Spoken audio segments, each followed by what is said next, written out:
بسم اللہ الرحمن الرحیم ومن الناس من یقول آمنا باللہ وبالیوم الآخر وما ہم بمؤمنین، اور کچھ لوگ کہتے ہیں کہ ہم اللہ پر اور آخرت کے دن پر ایمان لے آئے ہیں، حالانکہ وہ ایمان والے نہیں ہیں۔ اس سے پہلی آیات میں مخلص ایمان والوں کا ذکر کیا گیا جن کا ظاہر و باطن درست اور سلامت تھا۔ پھر ان کافروں کا ذکر کیا گیا جو سرکشی پر قائم تھے، اور اب یہاں سے لے کر آیت نمبر 20 تک منافقوں کا حال بیان کیا جا رہا ہے، جو کہ اندرون خانہ کافر تھے اور اپنے آپ کو مسلمان ظاہر کرتے تھے۔ اس آیت کا خلاصہ یہ ہے کہ کچھ لوگ اپنی زبانوں سے اس طرح کہتے ہیں کہ ہم اللہ تعالیٰ پر اور آخرت کے دن پر ایمان لے آئے ہیں، حالانکہ وہ ایمان لانے والے نہیں ہیں، کیونکہ ان کا ظاہر ان کے باطن کے خلاف ہے، بلکہ حقیقت یہ ہے کہ وہ منافق ہیں۔ اس آیت سے چند باتیں معلوم ہوئیں۔ نمبر 1، جب تک دل میں تصدیق نہ ہو اس وقت تک ظاہری اعمال مومن ہونے کے لیے کافی نہیں۔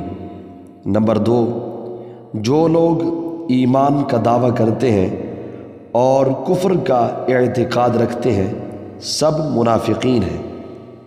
نمبر 3، یہ اسلام اور مسلمانوں کے لیے کھلے کافروں سے زیادہ نقصان دہ ہے۔ یخادعون اللہ والذین آمنوا وما یخدعون الا انفسهم وما یشعرون، یہ لوگ اللہ کو اور ایمان والوں کو فریب دینا چاہتے ہیں، حالانکہ یہ صرف اپنے آپ کو فریب دے رہے ہیں اور انہیں شعور نہیں۔ اللہ تعالیٰ اس سے پاک ہے کہ اسے کوئی دھوکہ دے سکے، وہ تمام پوشیدہ باتوں کا جاننے والا ہے۔ یہاں مراد یہ ہے کہ منافقوں کے طرز عمل سے یوں لگتا ہے کہ وہ خدا کو فریب دینا چاہتے ہیں، یا یہ کہ خدا کو فریب دینا یہی ہے کہ وہ رسول اللہ صلی اللہ تعالیٰ علیہ وآلہ وسلم کو دھوکہ دینا چاہتے ہیں، کیونکہ حضور پر نور صلی اللہ تعالیٰ علیہ وآلہ وسلم اللہ تعالیٰ کے نائب اور خلیفہ ہیں، اور حضور علیہ السلام کو دھوکہ دینے کی کوشش گویا خدا کو دھوکہ دینے کی طرح ہے۔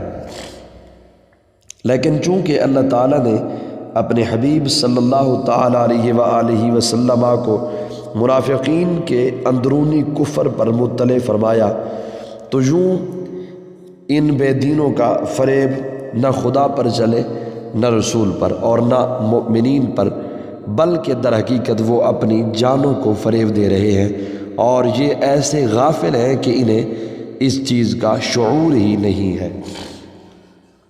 ظاہر اور باطن کا تضاد بہت بڑا عیب ہے۔ اس آیت سے معلوم ہوا کہ ظاہر و باطن کا تضاد بہت بڑا عیب ہے۔ یہ منافقت ایمان کے اندر ہو تو سب سے بدتر ہے، اور اگر عمل میں ہو تو ایمان میں منافقت سے تو کم تر ہے، لیکن فی نفسی ہی سخت خبیث ہے۔ جس آدمی کے قول و فعل اور ظاہر و باطن میں تضاد ہوگا تو لوگوں کی نظر میں وہ سخت قابل نفرت ہوگا۔ ایمان میں منافقت مخصوص لوگوں میں پائی جاتی ہے، جبکہ عملی منافقت ہر سطح کے لوگوں میں پائی جا سکتی ہے۔ فی قلوبہم مرض فزادہم اللہ مرضا ولہم عذاب علیم بما کانوا یکذبون، ان کے دلوں میں بیماری ہے تو اللہ نے ان کی بیماری میں اور اضافہ کر دیا، اور ان کے لیے ان کے جھوٹ بولنے کی وجہ سے دردناک عذاب ہے۔ اس آیت میں قلبی مرض سے مراد منافقوں کی منافقت اور حضور پر نور صلی اللہ تعالیٰ علیہ وآلہ وسلم سے بغض کی بیماری ہے۔ معلوم ہوا کہ بدعقیدگی روحانی زندگی کے لیے تباہ کن ہے، نیز حضور اقدس صلی اللہ تعالیٰ علیہ وآلہ وسلم کی عظمت و شان سے جلنے والا مریض القلب یعنی دل کا بیمار ہے۔ روحانی زندگی کے خطرناک امراض، جس طرح جسمانی امراض ہوتے ہیں اسی طرح کچھ باطنی امراض بھی ہوتے ہیں۔ جسمانی امراض ظاہری صحت و تندرستی کے لیے سخت نقصان دہ ہوتے ہیں، اور باطنی امراض ایمان اور روحانی زندگی کے لیے ظاہر قاتل ہیں۔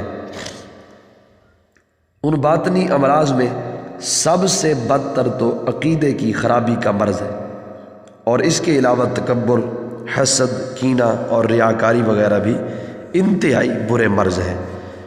ہر مسلمان کو چاہیے کہ باطنی امراض سے متعلق معلومات حاصل کر کے ان سے نجات حاصل کرنے کی کوشش کرے، اور اس کے لیے بطور خاص امام غزالی رحمۃ اللہ تعالیٰ علیہ کی مشہور کتاب احیاء العلوم کی 3 جلد کا مطالعہ بہت مفید ہے۔ فزادہم اللہ مرضا، تو اللہ تعالیٰ نے ان کی بیماری میں اور اضافہ کر دیا۔ مفسرین نے اس اضافے کی مختلف صورتیں بیان کی ہیں، ان میں سے 3 صورتیں ذکر کی جاتی ہیں۔ نمبر 1، ریاست چھن جانے کی وجہ سے منافقوں کو بہت قلبی رنج پہنچا، اور وہ دن بدن حضور صلی اللہ تعالیٰ علیہ وآلہ وسلم کی ثابت قدمی اور غلبہ دیکھ کر حسد کی آگ میں جلنے لگے۔